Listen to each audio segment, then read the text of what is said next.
Bonjour et bienvenue sur Charging Station pour découvrir le grand essai électrisant de la toute nouvelle Mercedes Classe C en version 300e. C'est la version hybride rechargeable.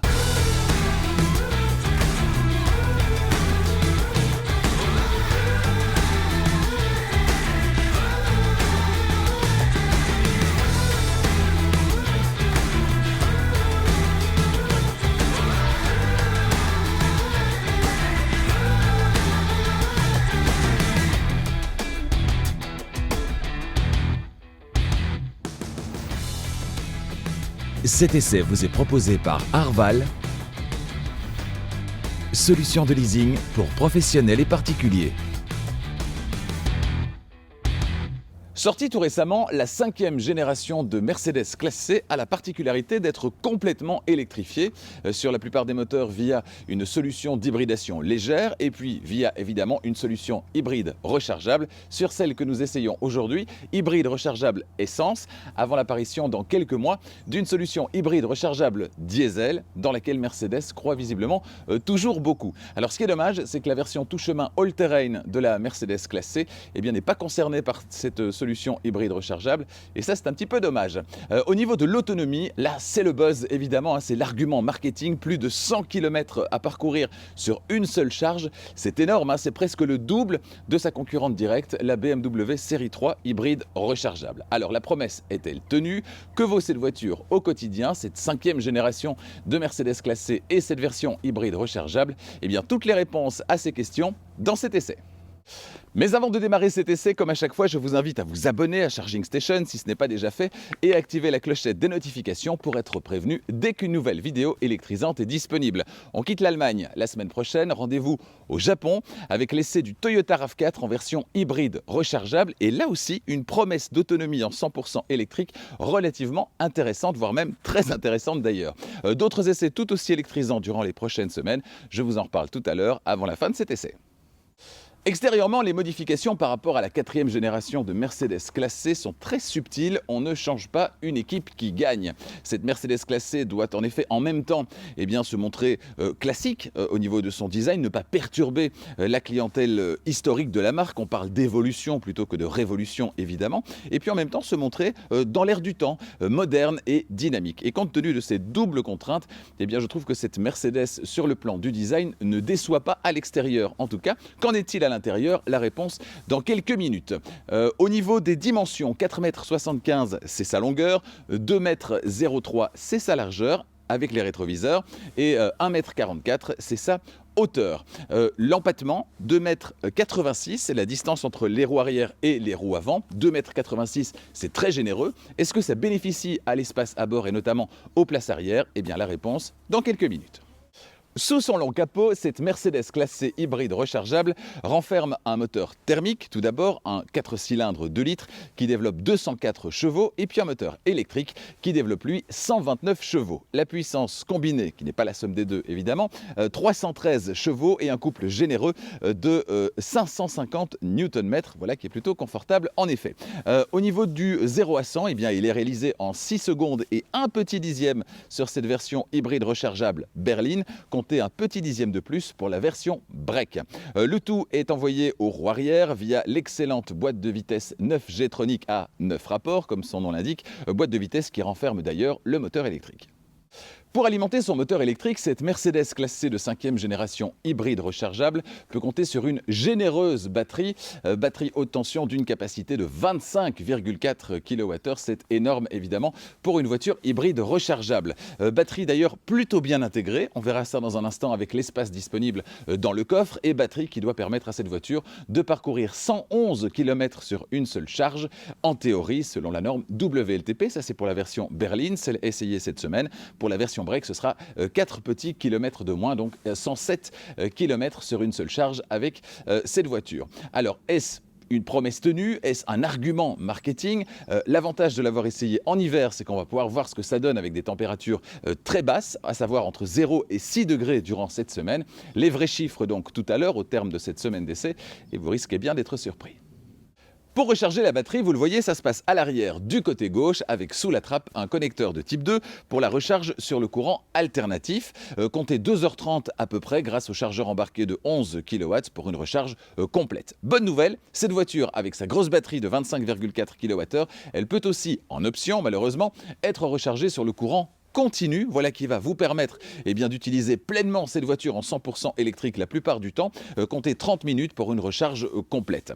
Notez que le carburant fossile, ça se passe de l'autre côté, de manière symétrique par rapport à cette trappe, avec derrière cette trappe un réservoir de non plus 66 litres comme sur les autres versions, mais de 50 litres sur cette version hybride rechargeable, 16 litres de moins, mais 50 litres, ça reste relativement généreux et confortable pour envisager sereinement des très longs trajets, du coup, puisque les 100 premiers kilomètres, ce sera évidemment en mode 100% électrique.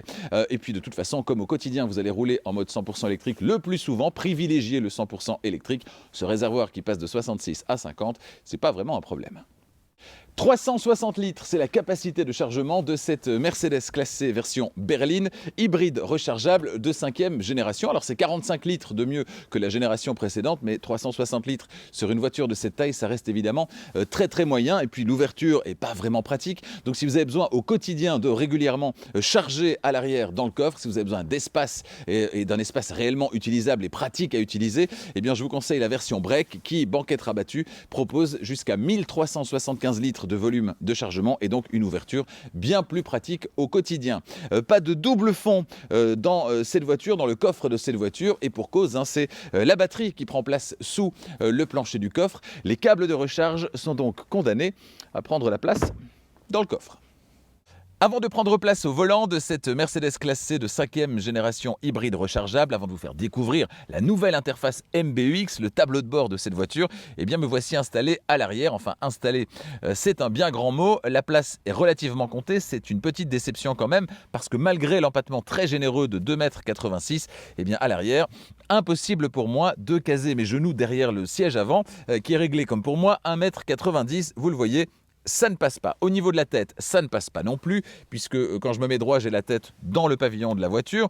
Bref, pour 1,90 m, ça ne passera pas. Pour des adolescents, probablement que ça ne posera pas de problème. Cela dit, je vous invite quand même à, si vous êtes tenté d'acheter cette voiture, à aller l'essayer en concession et notamment d'amener la famille avec, histoire de voir si tout le monde est bien installé. Alors, au niveau de l'équipement, dans cette voiture, on a au niveau de l'arrière de la console centrale, des commandes de chauffage et de climatisation qui sont très complètes. Donc ça, c'est plutôt bien. On a également une prise de type allume-cigare ainsi que 2 prises USB-C. De ce côté-là, tout va bien. Avec une taille d'1,78 m et le siège avant réglé comme pour moi, la réalité à l'arrière est un petit peu différente. J'ai beaucoup plus de place pour les jambes et pour la tête. La première impression quand on s'installe au volant de cette nouvelle génération de la Mercedes classe C, c'est waouh! On l'appelle la Baby Classe S et c'est largement justifié, particulièrement dans cette finition haut de gamme AMG Line. C'est classe, c'est moderne, c'est bien fini, avec de beaux matériaux et puis cette nouvelle interface MBUX, cette nouvelle disposition scindée en 2 écrans, un derrière le volant et un autre idéalement positionné au centre du tableau de bord, c'est juste impeccable. Alors d'un point de vue de l'ergonomie, rien à dire donc. Oui, les écrans sont omniprésents, mais les fonctions de base sont facilement accessibles, soit parce qu'elles sont présentes en permanence au bout des doigts, comme les commandes de climatisation au bas de l'écran. On a le bras idéalement posé sur l'accoudoir et les commandes de chauffage et climatisation, elles tombent sous la main très facilement, ou bien alors parce qu'elles se trouvent sur un bouton physique, comme les commandes de sièges chauffants sur les portières par exemple. Inutile pour activer les sièges chauffants de naviguer dans les menus, un simple bouton suffit.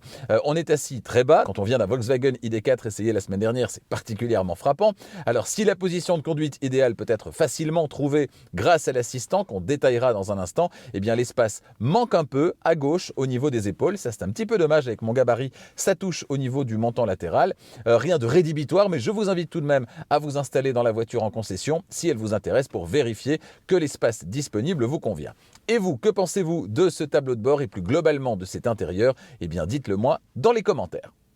Je vous propose comme à chaque fois une description complète de l'intérieur de cette voiture. On va commencer par la portière conducteur, en partie haute le verrouillage centralisé, la poignée d'ouverture et les réglages et mémoires du siège conducteur. Il y a 3 mémoires disponibles, vous le voyez, c'est également le cas sur le siège passager. En partie intermédiaire, dans le prolongement de la coudoir, on a les vitres et rétroviseurs électriques et puis en partie basse, l'ouverture de la trappe pour l'essence et l'ouverture du coffre.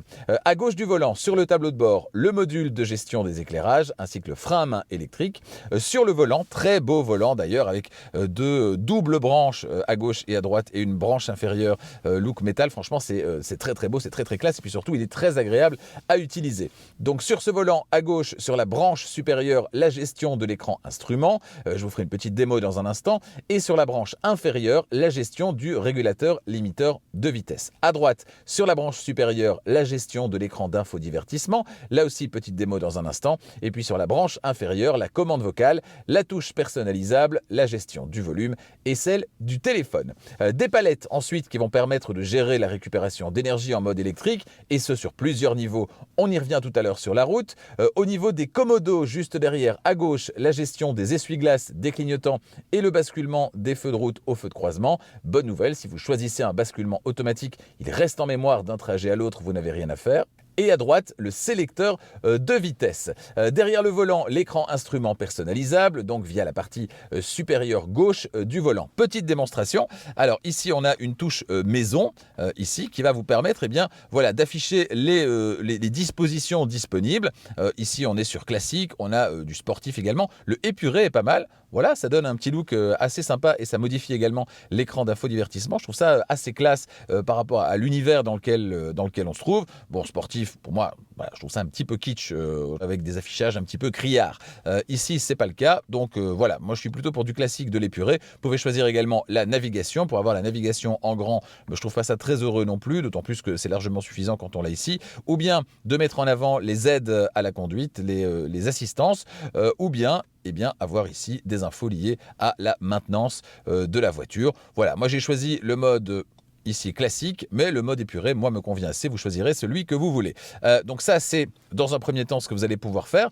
Également, vous pouvez en partie supérieure, là, modifier l'affichage tête haute. L'affichage tête haute qu'on va retrouver en suspension devant la voiture. Là aussi, vous pouvez avoir du standard, du sportif, du minimal, ou bien l'affichage éco, donc les données plutôt liées à l'économie d'énergie, ou bien réglage, ou bien supprimer l'affichage tête haute, voilà, qui disparaît en s'effaçant vers le bas. Alors ça, c'est pour les réglages. Une fois que c'est fait, vous avez votre affichage tête haute tel que vous le voulez, votre affichage sur l'écran instrument tel que vous le voulez également, et vous avez du coup à gauche et à droite 2 compteurs fixes et la possibilité de naviguer sur la partie centrale, voilà, pour afficher absolument ce que vous voulez. Ça, c'est plutôt pas mal. C'est clair, c'est intuitif, ça fonctionne bien, c'est très réactif surtout, et donc c'est extrêmement facile à utiliser et plaisant à utiliser au quotidien. Ensuite, on a donc cet affichage tête haute, personnalisable, je vous le disais, et puis un deuxième écran, l'écran central d'infodivertissement, particulièrement agréable à utiliser parce que bien grand, réactif, ergonomique, on y revient dans un instant. Sous l'écran, on va retrouver un bandeau de commandes comprenant de gauche à droite le menu dynamique tout d'abord, permettant de choisir un programme de conduite. 5 programmes sont disponibles. Alors si je pousse, voilà, il s'affiche. On a le programme Battery Hold qui va permettre de maintenir la batterie à sa valeur actuelle pour plus tard rentrer dans une zone de basse émission par exemple. On a également le menu électrique qui est le menu par défaut. La voiture évolue par défaut dans ce mode de conduite. On a ensuite, si je vais plus à droite, le mode hybride. En mode hybride, la voiture va utiliser soit le moteur électrique, soit le moteur thermique et trouver le bon mix entre les deux et parfois faire fonctionner les deux de concert évidemment. On a ensuite le mode sport avec, vous l'entendez peut-être, le moteur thermique qui d'office en mode sport vient s'allumer, vient accompagner le moteur électrique pour obtenir toute la puissance disponible en permanence. Et ensuite, on a le fameux mode individual, mode dans lequel vous allez pouvoir vous concocter votre propre mode de conduite. On va revenir sur le mode électrique, évidemment, puisqu'il y a encore de l'énergie dans la batterie. On ne va pas se priver. Ensuite, on a le menu caméra et aide au stationnement. Là aussi, il y a pas mal de choses à dire. Alors, si on ouvre le menu caméra, vous le voyez, ici, on est en mode caméra automatique. Ça veut dire quoi? Ça veut dire qu'en fonction des circonstances, des conditions de la manœuvre, eh bien, la caméra va afficher telle ou telle partie. Si par exemple, j'arrive près d'un poteau, eh bien, hop, la caméra va tourner pour montrer la zone qui est susceptible de poser problème. On peut également manuellement tourner autour de la voiture. Vous le voyez, c'est particulièrement efficace. Franchement, ça marche vraiment bien. Du coup, à ce moment-là, puisque je l'ai fait tourner de manière automatique, manuelle, le mode automatique a disparu. Mais vous le voyez, c'est vraiment très très convaincant.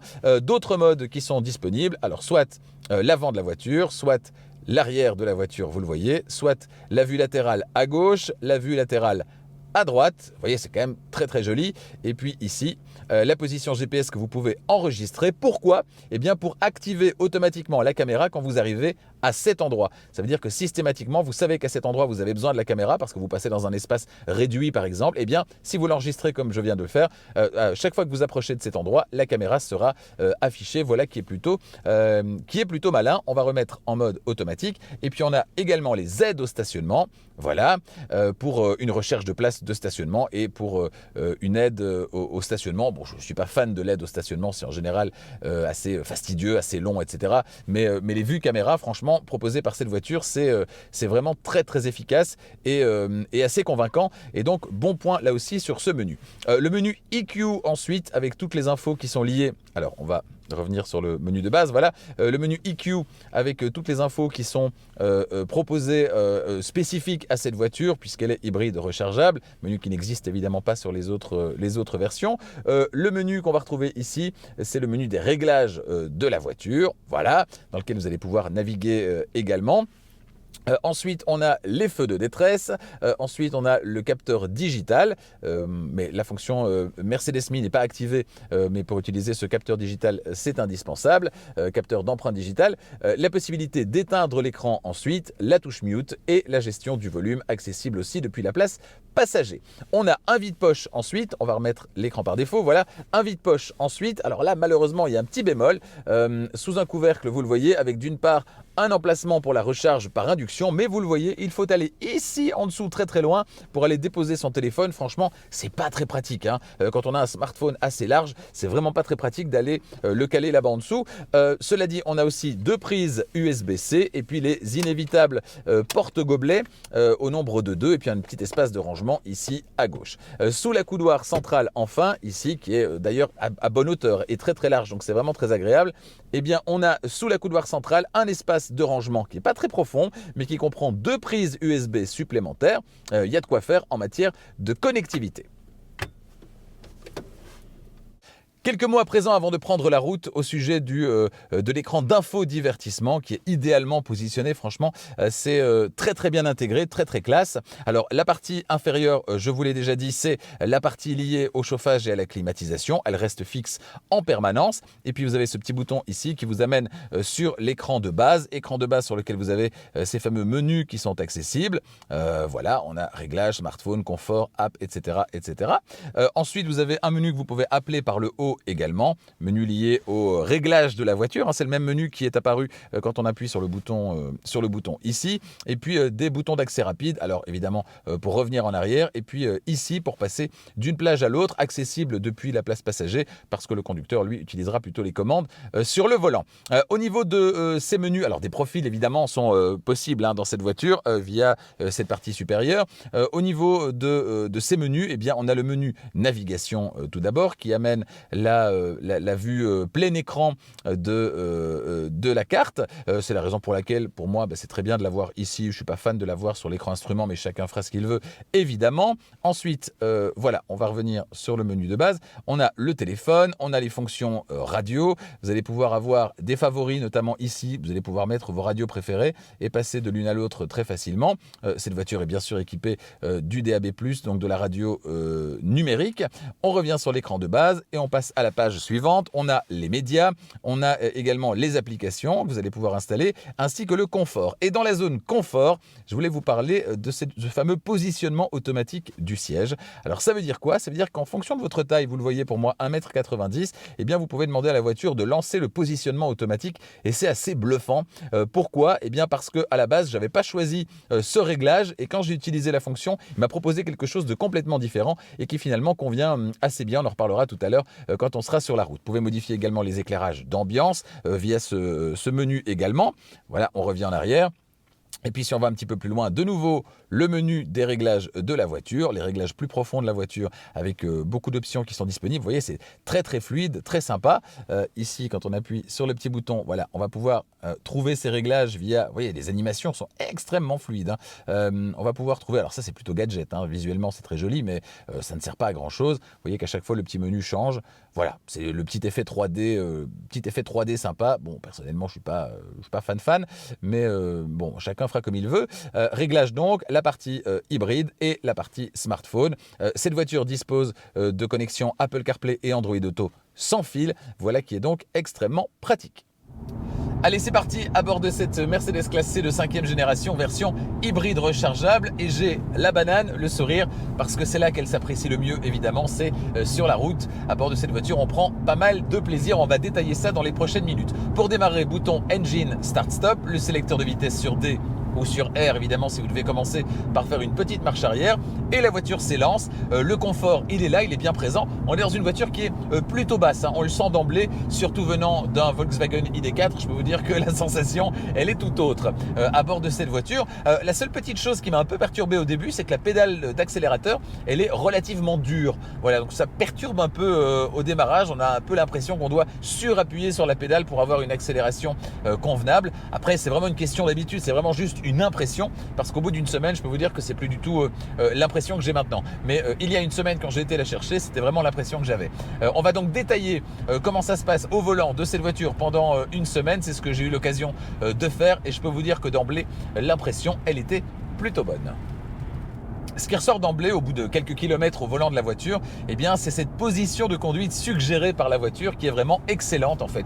Les réglages que j'avais mis en place n'étaient pas du tout les mêmes et puis j'ai demandé à la voiture de me suggérer ce fameux réglage et c'était complètement différent et finalement ça me convient à 90%. J'ai juste adapté un petit peu la distance par rapport au volant. Pour le reste, j'ai touché à rien, j'ai laissé la voiture faire son travail et je dois dire que cette option, c'est pas un gadget, c'est réellement utile. Alors ça va pas vous servir tous les jours évidemment, mais c'est réellement utile. On peut vraiment être surpris par ce que va proposer la voiture comme réglage de siège, qui n'est pas forcément le réglage qu'on aurait choisi soi-même et qui, il faut bien le reconnaître, est assez convaincant.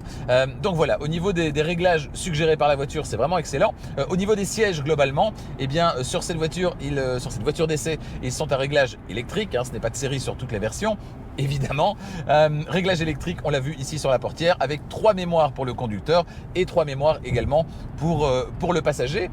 Ensuite, on a le soutien lombaire qui est vraiment très très bon et ça on verra qu'en conduite un petit peu dynamique, c'est très agréable. Et puis pas de prolongateur d'assise sur ces sièges et il n'y en a pas besoin. J'ai pu trouver ma position de conduite idéale, j'ai un très bon soutien au niveau des cuisses, même sans prolongateur d'assise et grâce aux réglages qui ont été proposés par la voiture. Concernant les aides à la conduite dans cette voiture, vous pouvez évidemment avoir tout ce que vous voulez. Malheureusement, c'est pas forcément de série, c'est même plutôt régulièrement en option. On peut regretter par exemple que dans cette voiture configurée comme elle l'est à plus de 70 000 €, on n'ait pas de régulateur de vitesse adaptatif. Dans cette voiture d'essai, c'est un régulateur de vitesse simple, alors que le régulateur de vitesse adaptatif, c'est quand même, alors c'est du confort, mais c'est aussi un peu un élément de sécurité. Donc c'est dommage qu'il ne soit pas proposé de série, certainement à ce niveau de prix. Alors il y a quelque chose qui vient un petit peu gommer cette absence et on en parlera un petit peu plus tard, c'est au niveau des modes de récupération, de la récupération d'énergie, le mode automatique qui vient lui réagir par rapport aux conditions de circulation, par rapport aux conditions de trafic, à la situation qui se trouve globalement, à l'environnement autour de la voiture, qui va réagir et agir sur le système de ralentissement de la voiture. Donc c'est assez efficace et ça gomme un petit peu l'absence de régulateur de vitesse adaptatif. On en parlera dans la suite. En matière de comportement et d'agrément de conduite dans cette voiture, on a vraiment deux voitures en une. C'est un peu Dr Jekyll et Mr Hyde. Elles réalisent sans problème le grand écart entre ces deux extrêmes. Pour le 100% électrique, ça c'est au quotidien, hein. Vous allez l'utiliser de manière généreuse d'ailleurs en 100% électrique grâce à son autonomie généreuse sur l'électricité. Et puis vous allez du coup évoluer en silence avec un grand confort de fonctionnement. C'est pas pour rien qu'on l'appelle la Baby Classe S. Elle mérite bien ce surnom tant elle est confortable au quotidien et extrêmement silencieuse. Et je le dis régulièrement, le silence de fonctionnement sur une électrique, il amène encore du premium sur le premium. Silence de fonctionnement, le fait d'être en même temps, il y en a sous la pédale et puis en même temps, ça se fait en silence. Pas besoin d'un moteur qui hurle pour délivrer sa puissance. Ça, c'est du passé. Cela dit, si vous aimez les moteurs qui hurlent, si vous aimez vous faire plaisir, eh bien ça aussi, elle est capable de le faire. Ça, c'est l'autre volet de cette voiture, l'autre moitié de cette voiture qui peut se transformer effectivement en voiture très agréable à conduire, mais pour d'autres raisons, parce que vous aimez écraser l'accélérateur, vous mettre en mode sport, profiter du volant qui est assez épais, de cet excellent maintien latéral, et puis vous faire plaisir et profiter de la puissance combinée des deux moteurs, moteur électrique et moteur thermique. Et là, vous vous faites vraiment plaisir. Et là, c'est une toute autre voiture. Alors évidemment, c'est un 4 cylindres, c'est pas un 6 cylindres, donc on n'a pas une motorisation noble dans cette voiture. Cela n'empêche que la sonorité de cette voiture, elle est loin d'être déshonorante avec le moteur thermique. Et surtout que si vous entendez le moteur thermique, c'est a priori que vous l'avez sollicité. Et donc, ça devrait vous procurer d'autres sensations qui sont agréables également, qui sont tout autres évidemment que celles qu'on obtient en 100% électrique. Donc voilà, vraiment deux voitures en une. Et puis surtout, le petit plus ici, c'est que généralement, quand le moteur thermique se met en marche sur une hybride rechargeable, eh bien, il faut attendre. Voilà, on écrase l'accélérateur, il faut attendre un petit peu, et puis le moteur thermique se met en marche. Et ici, ce petit délai, eh bien, il est vraiment très fort réduit. Et ça, c'est vraiment très agréable. C'est une des premières fois que je prends vraiment du plaisir à bord d'une hybride rechargeable, et certainement au niveau de ce délai qui généralement est un peu trop long. On a l'impression d'écraser l'accélérateur, de se prendre une tasse de café, et puis le moteur thermique démarre. Et bien ici, c'est pas du tout le cas. La voiture est plutôt réactive. Alors ça sera jamais aussi réactif qu'une voiture 100% électrique, mais franchement, elle se débrouille vraiment bien. Les bruits de roulement, les bruits aérodynamiques sur cette voiture sont décidément très bien maîtrisés. On est ici sur une autoroute qui a un revêtement assez dégradé et pourtant tout ça est superbement bien filtré. Les bruits de roulement, les bruits aérodynamiques, on est clairement dans une Baby Classe S. Elle mérite bien ce surnom. C'est pas que du marketing, c'est pas que pour essayer de hisser son image au niveau de celle de sa grande sœur, de sa très grande sœur. Non, c'est vraiment vrai. Cette voiture, elle a plein de qualités qui font que on se sent dans une voiture premium évidemment, mais de classe un petit peu supérieure, voire même largement supérieure. Et le bruit, la bonne gestion du bruit, eh bien, ça fait partie de cette impression générale extrêmement positive. Le diamètre de braquage sur cette voiture, il est d'un petit peu plus de 11 mètres, ce qui est tout à fait respectable, plutôt pas mal. Cela dit, il pourrait être encore réduit de 40 cm avec l'essieu arrière directionnel qui est disponible sur la Mercedes Classe C de 5e génération, mais malheureusement pas sur la version hybride rechargeable. C'est dommage, ça nous aurait fait du 10 mètres 60 à peu près. Et là, ça aurait été vraiment très bien compte tenu du gabarit de la voiture. Cela dit, avec un petit peu plus de 11 mètres, on n'est pas dans une voiture qui est un char d'assaut à manœuvrer. Bien loin de là, franchement, elle s'en sort très bien. Tout ça est très agréable, très feutré, très comme on l'aime, très Mercedes. Comme sur toutes les voitures hybrides rechargeables, malheureusement l'attaque de la pédale de frein, elle est un petit peu molle. Il faut s'y faire, c'est comme ça. C'est lié au fait évidemment qu'on va récupérer l'énergie sur le début de la course de la pédale avant de faire entrer en action le freinage par friction. Et donc le point de bascule entre les deux, il est assez identifiable d'ailleurs, et on s'y fait assez vite, mais au début c'est toujours un petit peu déroutant quand on vient d'une voiture qui a une attaque de pédale de frein qui est plutôt franche. Ici on aura tout le contraire, une attaque de pédale qui est plutôt molle, l'occasion de récupérer encore l'énergie quand c'est possible au tout début de la course de la pédale. Et puis si vraiment il faut un freinage plus convaincant, on écrase la pédale et le freinage par friction entre en jeu. Voilà, c'est une question d'habitude. Vous allez me dire que j'ai une dent contre les pédales de cette voiture, mais c'est vrai que voilà, autant je trouve que celle d'accélérateur elle est un peu dure, autant celle de frein elle est un peu molle. J'aurais aimé un meilleur équilibre entre les deux. Parlons à présent de ce qui se trouve juste derrière le volant, à savoir les deux palettes, le moins à gauche et le plus à droite, qui vont permettre de moduler la récupération d'énergie en fonction de ce que vous aimez comme sensation de conduite quand vous levez le pied de l'accélérateur, comme réaction de la voiture quand vous levez le pied de l'accélérateur. Alors par défaut, on est en position D. Sur D, eh bien, la récupération est standard, donc on aura une décélération assez naturelle, liée, équivalente à peu près à celle d'une voiture à moteur thermique quand vous êtes sur un rapport supérieur et que vous levez le pied de l'accélérateur.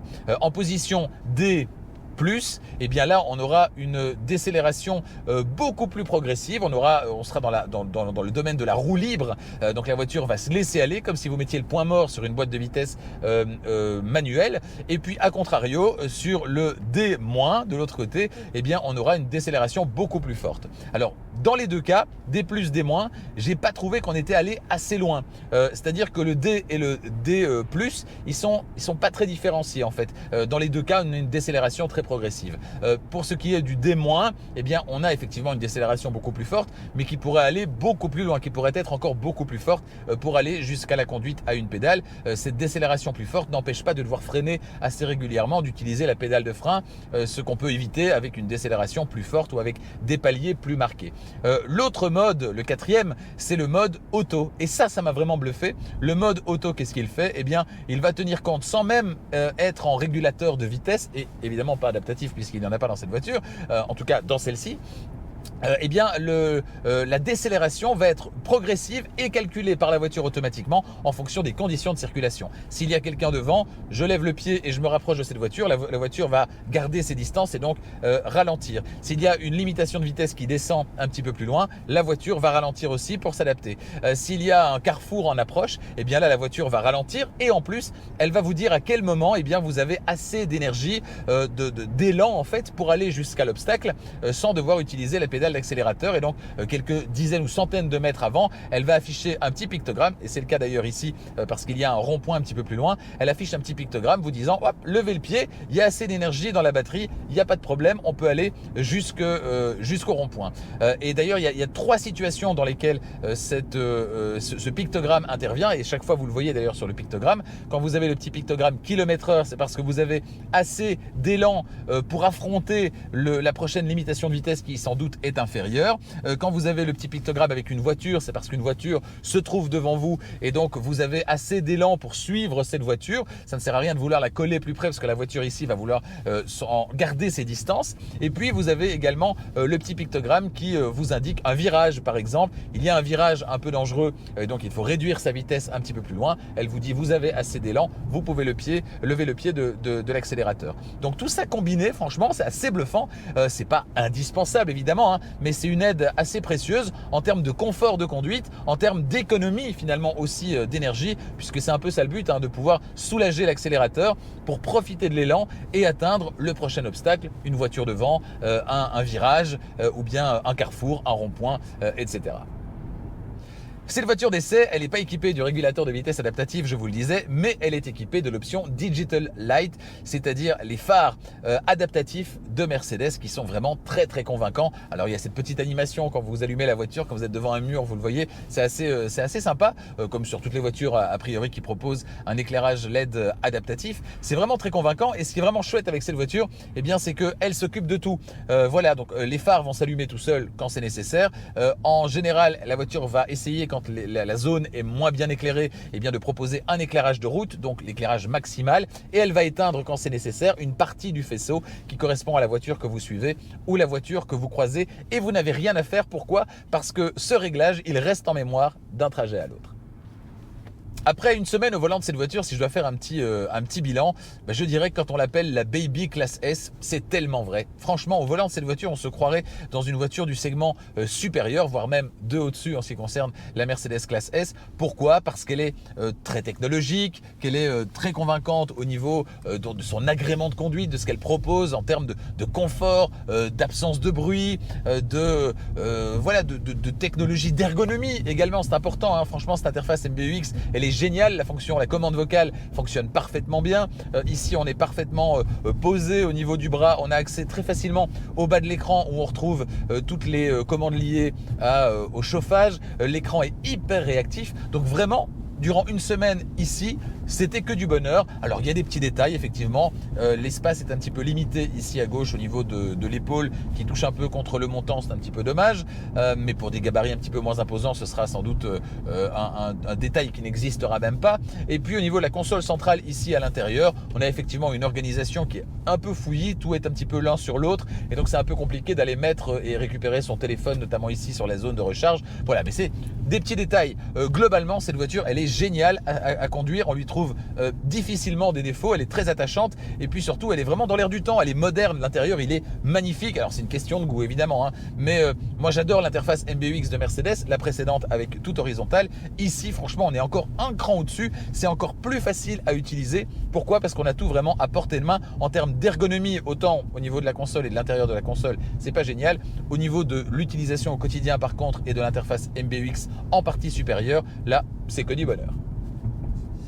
Me voici arrêté pour vous parler consommation et autonomie réelle de cette voiture. Combien consomme-t-elle et surtout combien est-elle capable de parcourir sur une seule charge? On rappelle cette promesse de Mercedes, 111 km selon la norme théorique WLTP. Alors cette semaine, pour tout vous dire, j'aurais pu, puisque je peux recharger chez moi et sur mon lieu de travail, j'aurais pu en fait parcourir tous mes trajets quasiment sans jamais réveiller le moteur thermique ou à peu près. Je serais arrivé à une consommation moyenne de 0,2 litres au 100 km, quelque chose comme ça.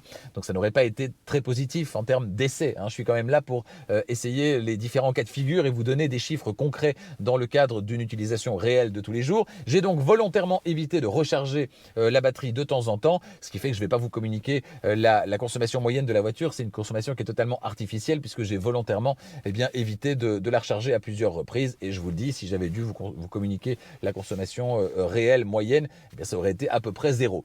Donc voilà, les températures ici, cette semaine, c'était entre 0 et 6 degrés. Donc des températures pas très favorables pour une voiture électrique ou électrifiée. Alors voici les valeurs. Donc batterie pleine, je suis arrivé à parcourir 80 km sur autoroute à 120 km/h, près de 100 km sur nationale entre 70 et 90 km/h. Et donc dépasser les 100 km est tout à fait réalisable et réaliste à partir du moment où on a un petit peu moins de 90 km/h et on inclut de la ville où la récupération d'énergie sera bien plus importante également. À 120 km/h sur autoroute, batterie vide, mais habitacle préchauffé, donc la voiture était déjà en train de rouler.